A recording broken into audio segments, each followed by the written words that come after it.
ભજન એ મુક્તિનો માર્ગ છે. વાટ ભૂલેલાને વાટ બતાવે છે. જેના જીવનમાં અસ્થિરતા હોય ને એ ખાલી ભજન સાંભળવા માટે સ્થિર થઈ જાય. ભજન આતા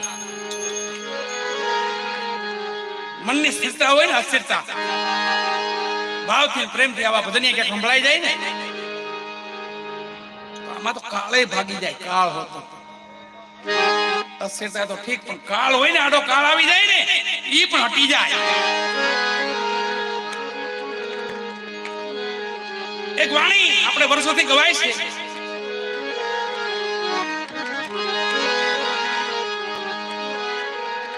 ભજન બધાય વેદના છે. મહાપુરુષોની સંતોની વેદના છે.